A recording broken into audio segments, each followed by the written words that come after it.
Good evening and welcome.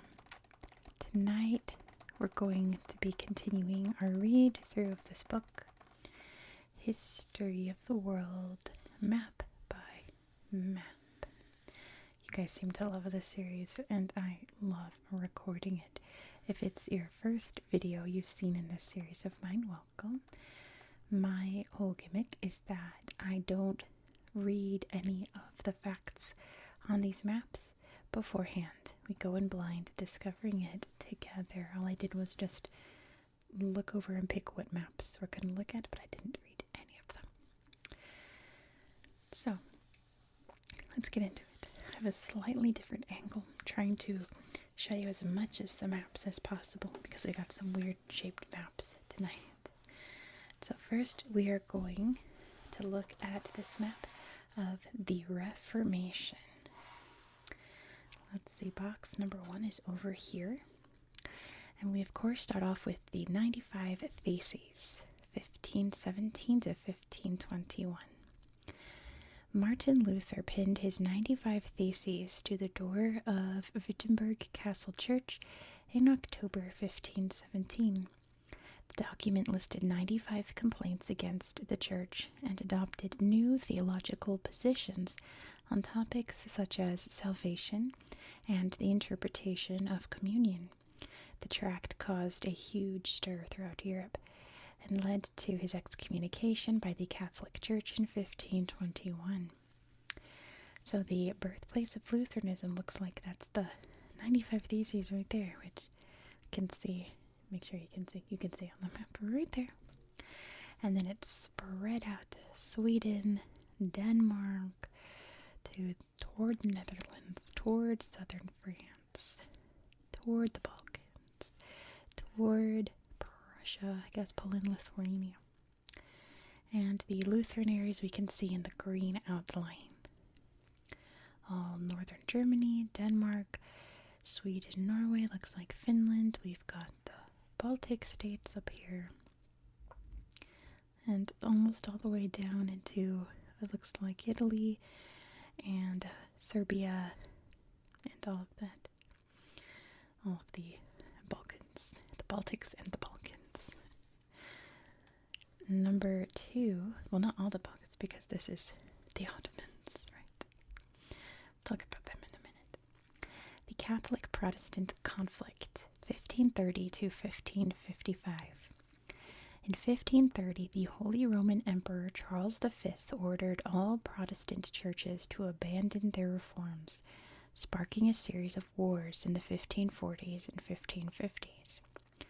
Eventually, peace was brokered in 1555 at Augsburg, Germany, with the Catholic Church agreeing to accept Protestantism, but only in those German states that had already adopted the religion. And the signed agreement is shown by these shaking hands. There it is, Augsburg. Make sure you can see. Okay. Number 3 says religious conflict in France, 1534 to 1598. Religious wars initially broke out in 1534 after King Francis I tried to repress Protestantism on French soil. On St. Bartholomew's Day in 1572, thousands of Protestants, known as Huguenots, were massacred in Paris. In 1598, Henri IV, a former Huguenot, issued the Edict of Nantes, which tolerated Protestantism in France. Protestants also faced persecution in London and Rome. The site of persecution we can see by this symbol. So we can see down here in southern France and all throughout very famously in Paris. There's Nantes, the Edict of Nantes. The Huguenot centers are blue dots, which you can see is just all over France here, like pimples. We can see conflict here in London. Where else did it say? Rome. Rome, way down here. Can you see Rome? It's Rome down there. Big problem in Rome, right? Calvinism, 1540 to 1600. The French theologian John Calvin established a Protestant community in Geneva in the 1540s. His movement advanced a theology more radical than that of Luther, emphasizing God's sovereignty and the doctrine of predestination. Calvinism spread rapidly in France, the German states, the Netherlands, Scotland, and many parts of Central Europe. So all of the Calvinist areas are outlined here in red. We can see in France, up here some in Northern Ireland, I guess. Scotland really loved it, it looks like. The Netherlands really loved it. There's Geneva right there. And then over here in Poland, Lithuania. And little pockets down here in the Danube Basin, right? What's now like Hungary, Romania. But not too far, because that's the Ottomans in front. Wallachia, Moldavia. Look at Martin Luther down here just judging, like, all those Ottomans. Nah. I don't think he was, like, chill with the Ottomans, but he wouldn't have been like, curse you. Not like the Catholics, right? I don't know. I actually don't know. I don't know his thoughts and feelings. Number 5, the Church of England, 1531 to 1534.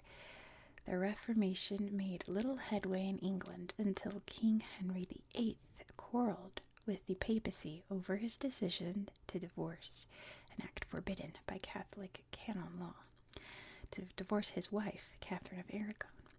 He rejected papal supremacy and established in 1534, through the Act of Supremacy, the Church of England, and introduced Protestantism in England.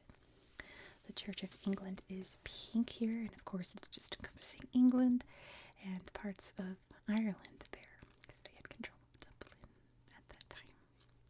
No longer, of course. Moving on to the Reformation in Sweden, 1523 to 1544. As Lutheran ideas spread across Sweden, King Gustavus Vasa sought to establish a national church, still in communion with the papacy. However, following an assembly led by reformer, what's his name? My goodness, I'm kind of far. Olaus Petri? I've never heard this person. Olaus Petri at Västerås, 1527. Got to brush up on my Swedish history. Catholic Church property was seized. In 1544, Sweden was officially declared a Protestant nation. So that assembly took place right there in Västerås. I've never heard of that.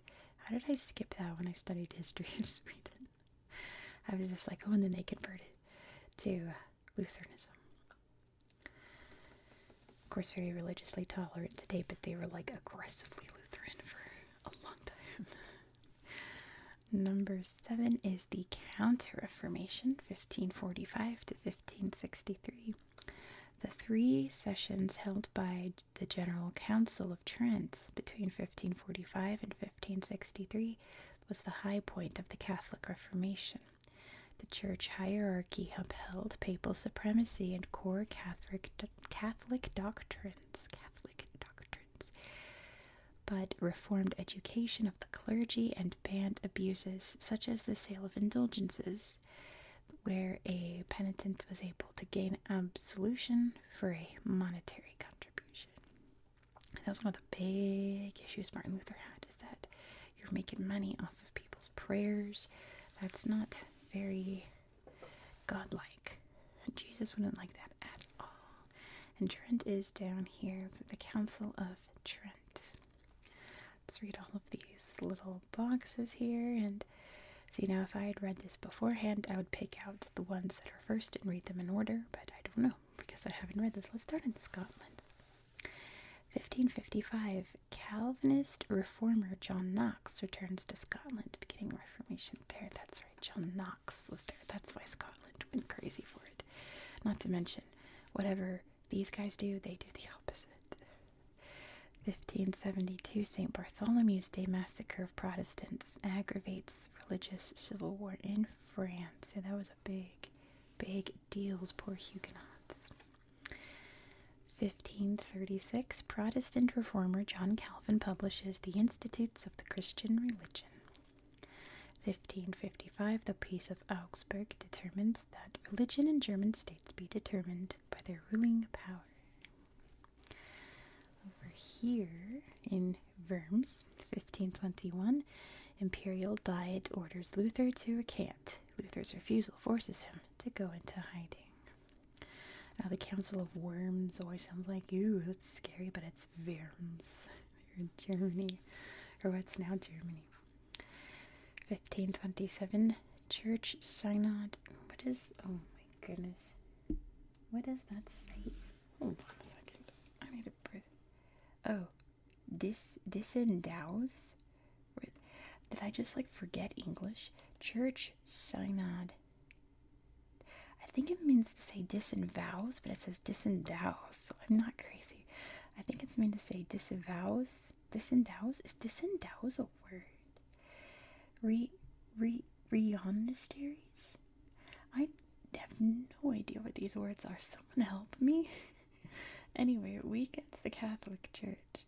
Church Synod disendows. That's an M. Oh my gosh, that's an M. Okay. The border of Norway and Sweden, that made it look like an R-E, but it's an M. See, that's what happens when I don't read in advance. I still don't know what disendows is. Church Synod disavows monasteries, weakening the Catholic Church. That kind of makes sense. Disendows. Maybe that's a Catholic word. I don't know. I am obviously not Catholic. By the way, I'm not even Christian, so I do not know. 1593, the Swedish Church becomes Lutheran and adopts the Augsburg Confessions of Faith. Way over here, that's the Council of Trent, 1545. The first session of Catholic Church Council opens the Counter-Reformation. Did I forget anything? I think I got them all. Let's move on. There's 30 years more. There goes Gustavus Vasa down here. And we're going to talk about the British Civil Wars. Now, this is interesting because out of all the world history that I studied, particularly British history, this is the one that they do not teach in American schools at all. I mean, if you learn British history, you learn William the Conqueror, you learn Henry VIII and Elizabeth, the Tudors, right? Not even Richard III. Then you just go to Victoria and then World War I, World War II. You skip this whole part of history. So I know of it, I just don't know. If you gave me a test on it, I would not pass it. But let's get into this map. I'll probably learn some stuff, and then all my British viewers will be like, well, obviously, stupid American, blah, blah, blah, blah, blah. But let's get into it. Number 1, the breakdown of royal authority. I guess I'll tell you what I know now. Okay, Charles I tried to become the absolute power. He was beheaded. Big civil war. Oliver Cromwell. Troubles in Ireland. And then they reinstated Charles II. And he undid everything. That's what I know, okay?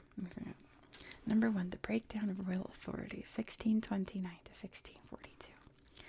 Charles I's financial difficulties worsened with the 1639 to 1640 Bishops' War in Scotland, caused by his attempt to impose a Church of England prayer book on the Scots. When he was eventually forced to summon Parliament to pay for it, a decade of grievances burst out, and a tussle between king and Parliament erupted. See, I don't know this. That's juicy, that's tea. After a failed attempt to force Parliament's hand, the king fled north, fearing for his safety. When he raised the royal standard at Nottingham in August 1642, the civil wars had begun. So any events leading to the civil war are shown by these swords here. We can see there's Nottingham, and then down here in southern England, there's a bunch. There's a bunch. I guess we'll read about the little boxes after. Number 2, the First Civil War begins in 1642. The first inconclusive engagement of the war took place in Edgehill on October 1642.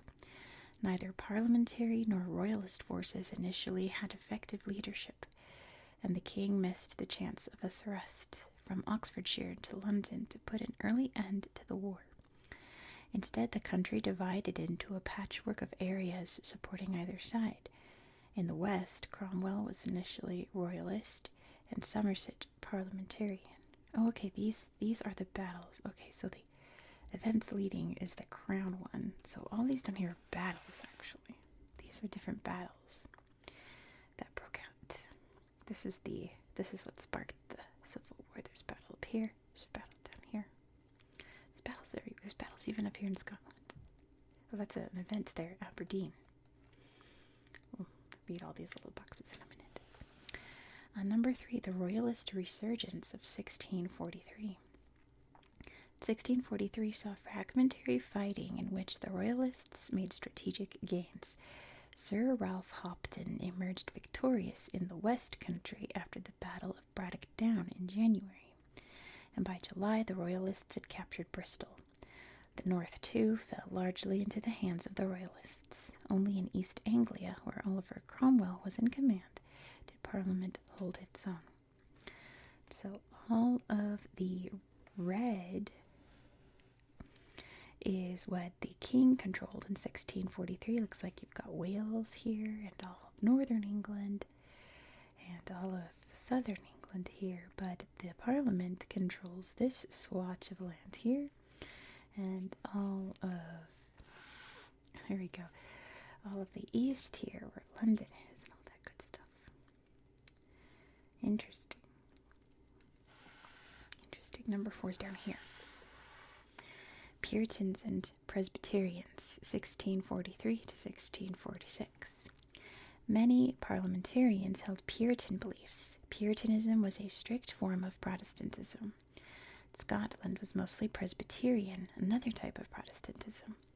So in 1643, the parliamentary leadership turned to the Scots for aid, and in return agreed that the English Church would be reformed on Presbyterian lines. Parliamentary victories led to the fall of most formerly royalist regions.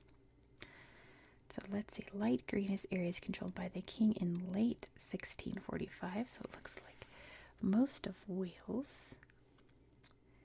I can't really tell, and then this section down here, Devon, Cornwall, and then the dark green is what Parliament controlled, which is pretty much the rest of England from the looks of it.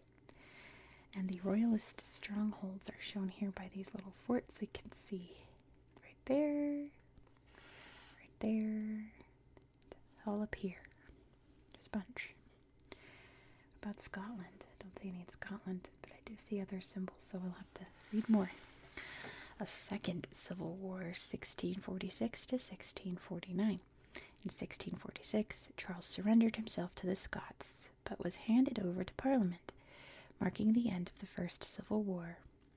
In 1647, the king secretly negotiated a treaty with the Scots, and they invaded England on his behalf. Under Cromwell, the strong new model army had emerged, which won key victories of the war and defeated the king's army at Preston in 1648. The king was tried and executed. So Royalist campaigns is a dotted yellow line, so we can see coming from here and there and there. And the parliamentary ones are the solid ones, so they're attacking all here at Preston. And the battles of the Second Civil War are the yellow swords, which you can see there at Preston. I don't see any others though, but it could just be because they're yellow, but I think that's the big one. Then we have the final Civil War, 1649 to 1651. From 1642 to 1649, much of Ireland was controlled by the Irish Catholic Confederation. Charles I's son, Charles II, turned to the Confederates for help in restoring the monarchy. Under the Marquis of Ormond, the Royalist army attempted to eliminate Cromwell's army, but were crushed in 1649. The Royalists then made a new pact with the Scottish Presbyterians, but after a final race toward London, they were defeated at Worcester, 1651. So, parliamentary/Protestant controlled areas of Ireland, 1642 to 1649. We've got Southern Ireland here, most of Northern Ireland, and the Dublin region here. parliamentary campaigns is a dotted blue line. So I guess up here in Scotland, and way up here in northern Scotland. The Royalists are dark blue, so we can see them heading toward Warwick, Dunbar, way up here, up in the Highlands. And the battles are these blue swords, so we can see in Ireland, way down here. And I guess that's it, just on the Irish island, the island of Ireland. And then we have the English Republic, 1652 to 1660. By 1652, Cromwell was the leading parliamentarian, but radical opponents such as Levelers, how do you say that, British people, who favored social, it looks French, Levelet, who favored social equality, came to the fore. In 1654, Cromwell took up the quasi-monarchical position of Lord Protector to stem chaos. His son Richard succeeded him in 1658, but by then the English Republic was rudderless. It's a good metaphor. And Charles II returned from exile to restore the monarchy in 1660. So here we see the key events of that time right there. And down here in Devon, up here by Burford, London, of course, Dover. Let's read all these little things. I want to know what all these are. Let's start in Ireland. We've got one there too in Ireland. 1652, Irish leaders of royalist forces and civilians deemed disloyal to the English Commonwealth have lands confiscated. Dun, dun, dun. Poor Irish people. You'll have your day, don't worry, Ireland. 1642, defeat of an Irish Confederate army by an English force at Liscarroll means Cork will be a royalist and Protestant stronghold. Liscarroll, I guess. 1649, defeat of Marquis of Ormond ends chances of royalist revival in Ireland. 1649, Drogheda,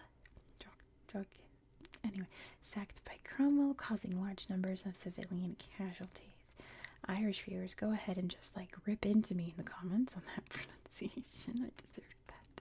I talk about my Irish heritage a lot, and I'm just rubbish at it, I guess. I know way more about my English heritage and German heritage than my Irish one. But anyway, let's see what happened up here. 1653 to 1655. Major royalist rising in the Highlands led by Walter Cunningham. Over here in Aberdeen. What's happening in Aberdeen? I've already done videos on Aberdeen. I should know this. August 1640, Scottish Covenanters, Scots opposing imposition of English church practices in Scotland, occupy Aberdeen during the Bishops' War. That sounds familiar from my research in Aberdeen. September 1651, Royalist leader Marquis of Montrose defeated and hanged here in Dunbar.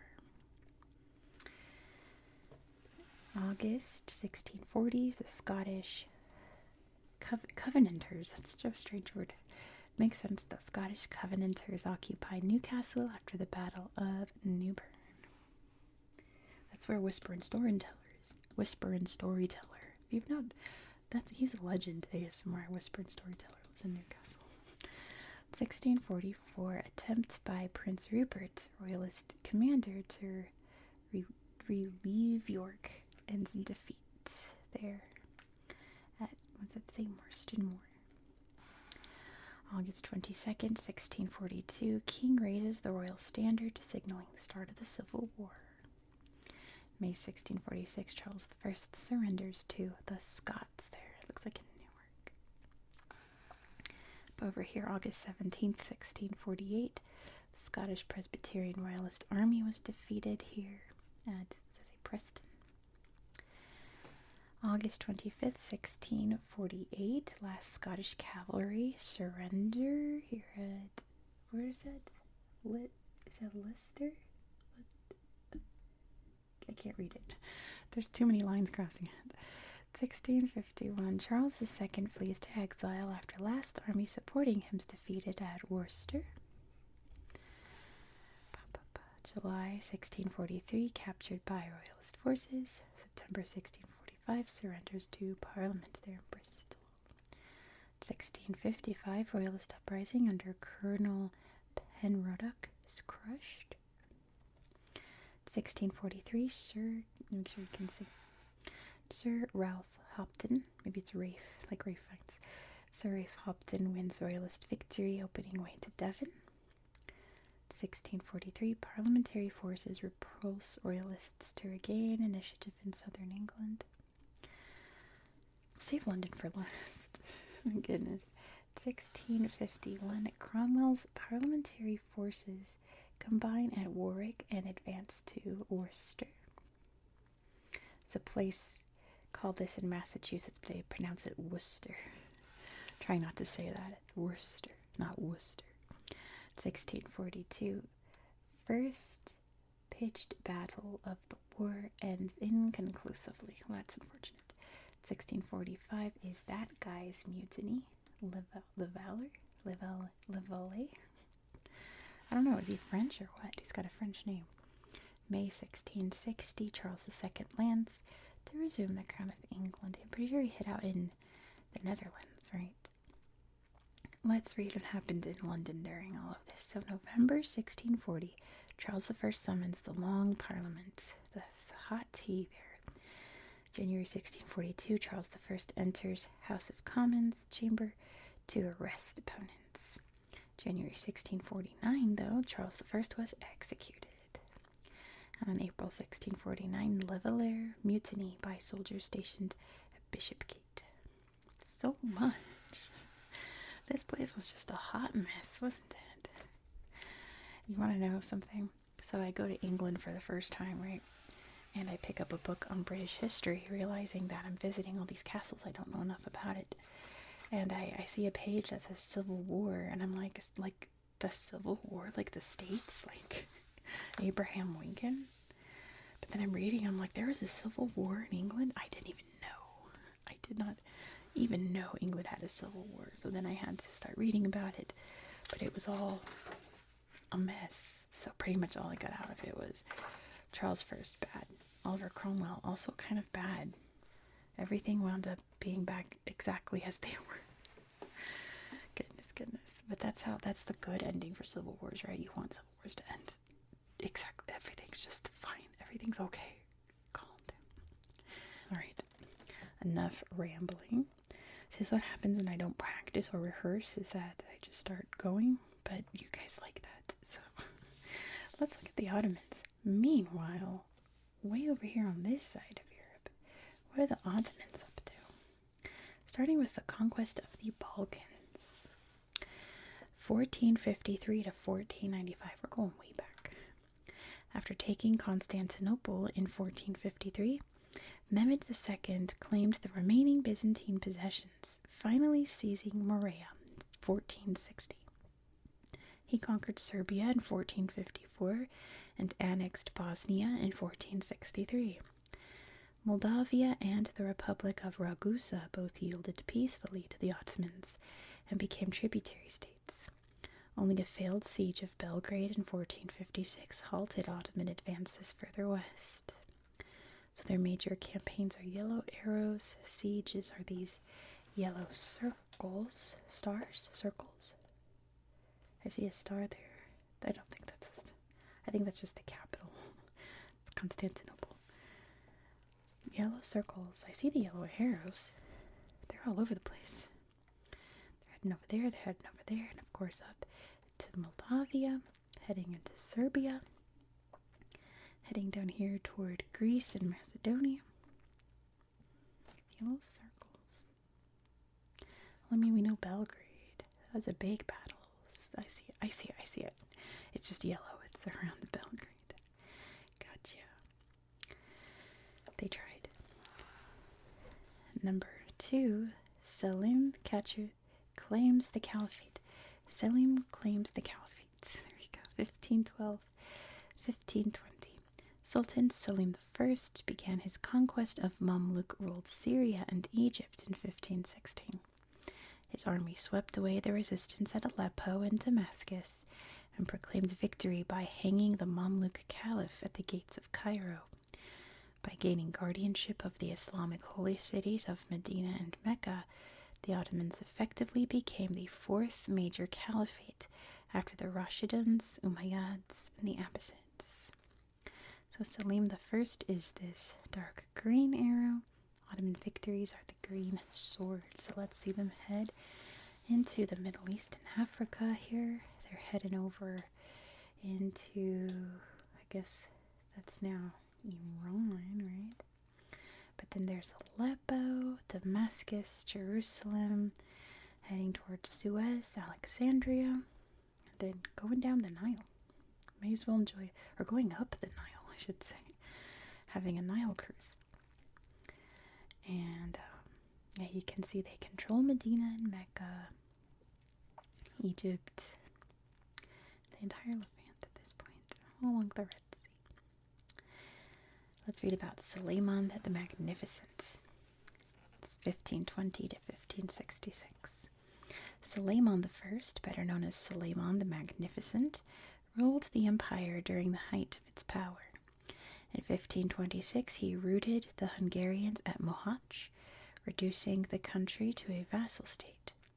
The Austrian Habsburg ruler Ferdinand I attempted to recapture the state, but the Ottomans struck back by besieging Vienna in 1529. Suleiman failed to take the Habsburg city, but he remained overlord of Hungary. A very famous battle, the Siege of Vienna. So their major campaigns, or Suleiman's major campaigns, are pink arrows. So it looks like he's heading all over here to Baghdad. I guess, yeah. And then attempting to get Hungary and Austria, trying to siege Vienna and failing at it. Also, here's Mohacs. Is that how you say that? That's how I've always said it. I don't actually know. I feel like I've looked it up at some point.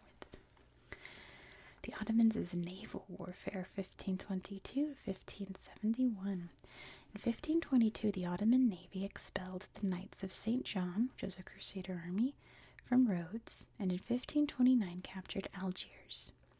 Following the Ottomans' assault on Cyprus in 1570, European powers formed the Holy League. A year later, the League's fleet, led by Don Juan of Austria, crushed the Ottomans at Lepanto, ending Ottoman naval dominance in the eastern Mediterranean. So we can see sieges, campaigns, victories. Oh, a defeat is an upside down. I've never seen that in this book yet. So you can see they tried Cyprus, they tried Rhodes, they got Rhodes though, right? They tried Malta very famously. There's a box there about it. Head into Italy, unsuccessful. And all the islands down here.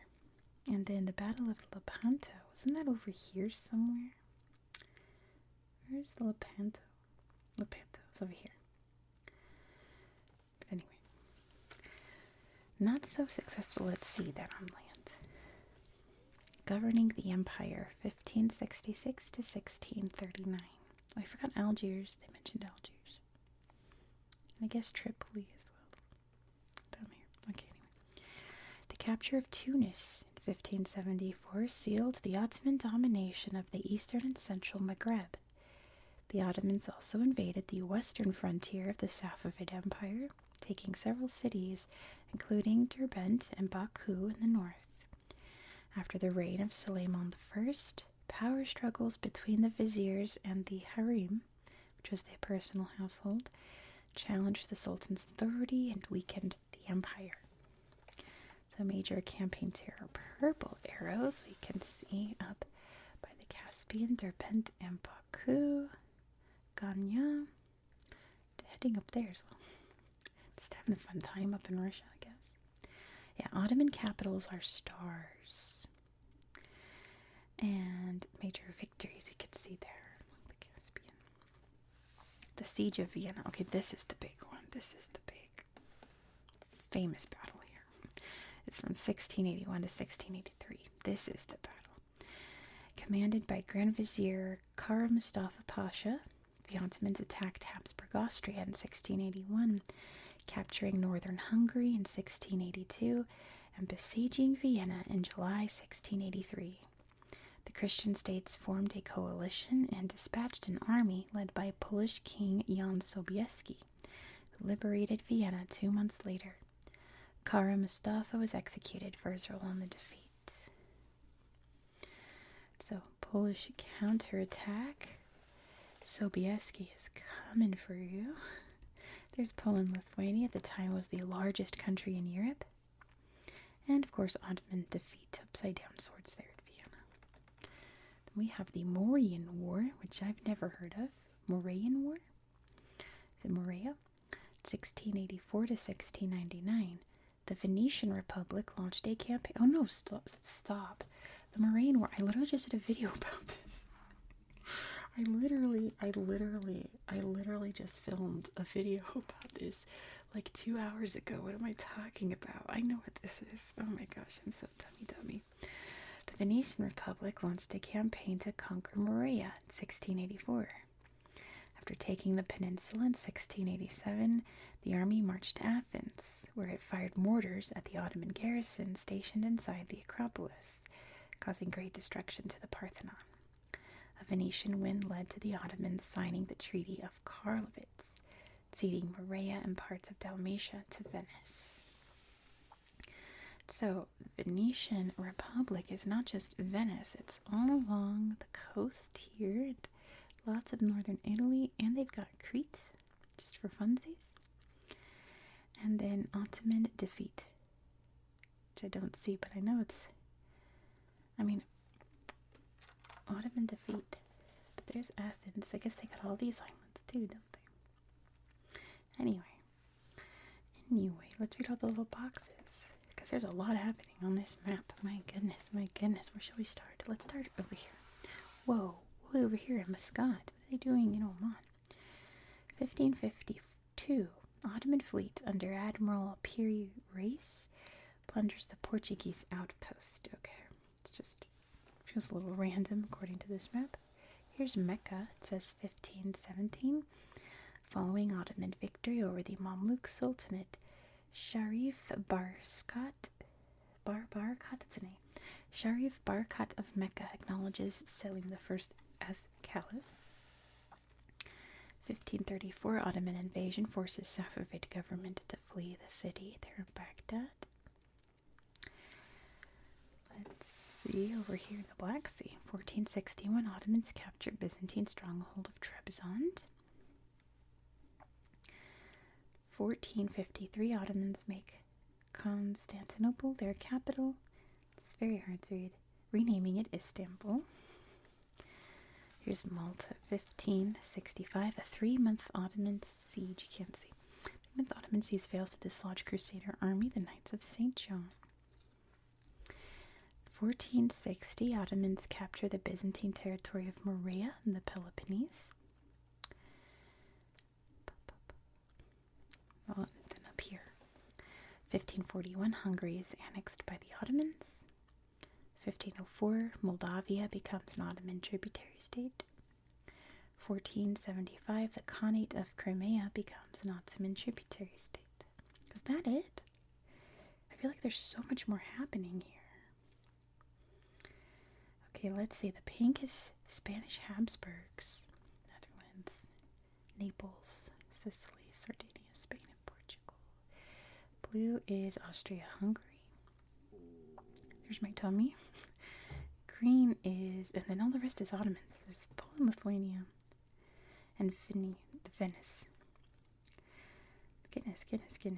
They really expanded, didn't they? And then we ignored all this. Algiers, Tunis, Tripoli, Egypt, all North Africa here along the Barbary Coast. But not these parts. That's Spain. Some of it's still Spain today. But anyway, that's going to be it for tonight. I'm going to stop rambling and close out this video, I guess. Thank you so much for watching. This one was a little more chaotic than usual, but I don't know. You guys like that kind of thing. Just me off the cuff, you know. Whatevs. Look at this unfortunate scene here. What is this? It says up here. This is 1620 painting about the 30 Years' War. Okay. Rip to this guy. Oh no, please, no. Anyway, look at he's going after a goose over here. Do you see this? He's going after a goose. What's that goose done? That goose isn't a Protestant. Anyway, I hope that you found this video relaxing somehow, and maybe you learned something too. I sure learned a lot about the British Civil War, which I was hoping to do. But I also hope that you have a good night. Martin Luther is judging you if you don't. He says, listen, I'm going to write 95 reasons why you should have a good night.